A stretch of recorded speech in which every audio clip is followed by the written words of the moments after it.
गुरुदेव और माँ गायत्री के चरणों में कोटि कोटि नमन। आप सभी को प्रणाम।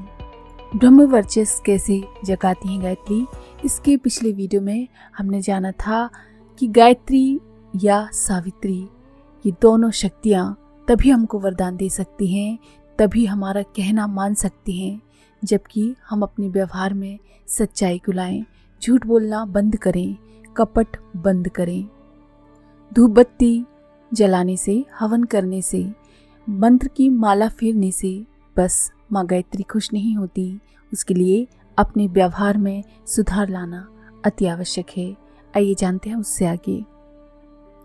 गायत्री क्या हो सकती है, उसका वाहन हंस क्या हो सकता है, उसका सार और आधार समझाने की हमने भी कोशिश की है कि गायत्री उपासना से आपकी आंखों के अंदर दिव्यता, पवित्रता आनी चाहिए, जिससे आपको प्रत्येक के भीतर देवत्व दिखता हुआ चला जाए। कांचन और कामनी के प्रति अपना दृष्टिकोण साफ करके देखें, ताकि आपकी आंखों में अर्जुन और शिवाजी के तरीके से वह तेज आ जाए। अर्जुन को गांडीव मिला था आंखों का संयम कर लेने से और उर्वशी के प्रति अपनी मात्र बुद्धि रखने की वजह से, और छत्रपति शिवाजी को देवी से तलवार मिली थी। तलवार और गांडीव देवी देवता देते हैं या नहीं, लेकिन ये साहसिकता के रूप में, आदर्शवादिता के रूप में, चरित्र निष्ठा के रूप में अवतरित अवश्य होते हैं और उसमें 1000 हाथी के बराबर बल हो जाता है। अगर गांडीव में तथा शिवाजी की तलवार में 1000 हाथी के बराबर ताकत रही होती तो मैं इसको अचंभा नहीं मानता। सब सही है। अंतरात्मा की महानता में कितना बल होता है, आपसे मैं ऐसा कह सकता हूँ। अगर आप अध्यात्म की छाया में खड़े हुए होते तो आपको मालूम पड़ता कि गांधी, बुद्ध, ईसा और विवेकानंद में कितनी बड़ी ताकत थी और संतों में कितनी बड़ी ताकत थी। अध्यात्म को आप समझते तक तो है नहीं, बार बार वही माला, वही धूप बत्ती तक अपने आप को सीमित किए हुए हैं। फिर आपको किस तरीके से आध्यात्मिक लाभ हो सकता है। गायत्री माता जिसकी हम आपको उपासना कराते हैं, अनुष्ठान कराते हैं, उसकी भक्ति के अगर आप इच्छुक हैं तो यहाँ से जाने से पूर्व कम से कम उसका सही स्वरूप अपनी अंतरात्मा में अवश्य निर्धारित कर लीजिए। इससे आपका फायदा तो होगा ही, साथ ही अध्यात्म के ऊपर जो एक कलंक आ गया है कि उसका कोई महत्व नहीं है, कोई फल नहीं है, वो दूर हो जाएगा। प्राचीन काल में केवल 7 ऋषि थे। उन 7 ऋषियों की वजह से सारी दुनिया में अध्यात्म जिंदा था। अगर दुनिया में 7 आदमी भी अध्यात्मवादी रह जाएं तो भी अध्यात्म जिंदा रहेगा। वही आदमी अध्यात्म के स्वरूप को जिंदा रखेंगे और उनकी वजह से ढेरों आदमी आ जाएंगे। बेटे, हमने अपनी जिंदगी को सही अध्यात्म को समझाने की और जीवन में उतारने की कोशिश की और ढेरों आदमी आ गए। हमसे 1 लाख आदमी वे बंधे हुए हैं जो अखंड ज्योति पढ़ते हैं। अखंड ज्योति कौन कौन पढ़ता है, अपने से बंधने का ये मैंने मानदंड रखा है। इससे 1 लाख आदमी बंधे हुए हैं और 1 लाख के सहारे जो उनके स्त्री, बच्चे, पड़ोसी हैं, सब मिलकर 50 लाख हो जाते हैं। एक सही अध्यात्मवादी 50 लाख आदमियों को प्रकाश देने में समर्थ है। हम लोगों को ये यकीन दिलाने, विश्वास दिलाने में समर्थ है कि गायत्री मंत्र में कुछ जान है। और लोगों ने देखा कि आचार्य जी गायत्री मंत्र का जप करते हैं, इस मंत्र में कोई शक्ति होती है। बस इसी एक वजह से इतने लोग इकट्ठा हो रहे हैं।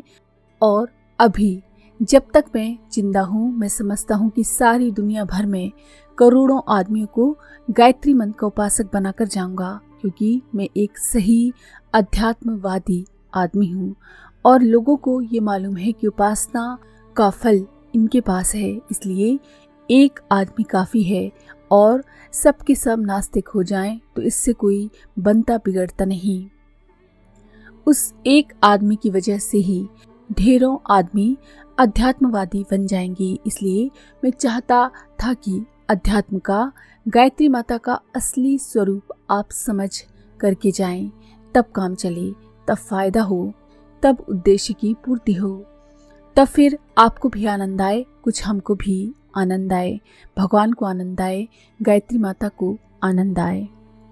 फिर सबकी शिकायत दूर हो जाएगी, आपके पास वास्तविकता आ जाएगी और आपको जप करने के आधार और कारण मालूम पड़ते चले जाएंगे।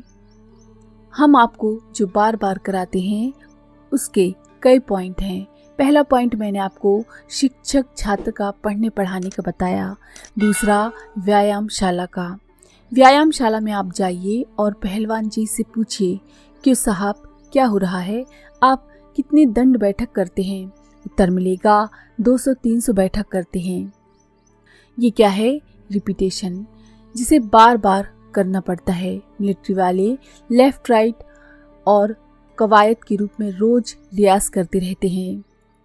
संगीत को जानने वाले रोज अपना रियाज करते रहते हैं। रियाज हाथ से गया कि संगीत हाथ से गया। स्नान करने और दांत मांजने में हम रोज रिपीटेशन करते हैं। बर्तन साफ करते हैं तब, कपड़े साफ करते हैं तब, ये सब रिपीटेशन है। मन के ऊपर जो मलिनताएं छाई हुई हैं उसे धोने के लिए राम नाम के माध्यम से, बार बार जप करने के माध्यम से रिपीटेशन करना पड़ता है। हम बार बार भगवान को पुकारते हैं। गज और ग्राह की लड़ाई में गज की एक टांग ग्राह के मुंह में चली गई थी और ग्राह उसे घसीटता हुआ चला जा रहा था। जब गज ने देखा कि हमारा कोई ठिकाना नहीं है, बचाव की कोई सूरत नहीं है, तो उसने आवाज लगाई और भगवान को 1008 बार पुकारा। गजराज के 1008 बार पुकारने पर भगवान दौड़े हुए चले आए। बेटे, एक टांग मुंह में पकड़कर घसीट ले गया था। कौन? ग्राह। किसकी? गज की। और आप लोगों की सारी टांगों को पकड़कर ये मगर घसीटे ले जा रहा है। एक काम, दूसरा क्रोध, तीसरा लोभ, चौथा मत्सर, पांचवा अहंकार, छठा मोह। ये 6 ग्राह कहाँ कहाँ चिपके हैं? गर्दन पर, हाथ पर, पैर पर और पूंछ पर। ये सभी मुंह से पकड़कर घसीटे ले जा रहे हैं। इसलिए हम भगवान को पुकारते हैं कि हे भगवान, आप कहाँ हैं? आइए। हमारी जीवात्मा, आप कहाँ हैं? आइए। हमारे जीवन लक्ष्य, हमारे उद्देश्य, हमारे जीवन की महानता आप कहाँ हैं? हे हमारे आदर्श, आप कहाँ हैं? आप आइए और हमको लेकर के चलिए। बेटे, इसी के लिए हम जप कराते हैं आपसे। अगले वीडियो में हम जानेंगे कि जप का उद्देश्य क्या होता है। आज के लिए इतना ही।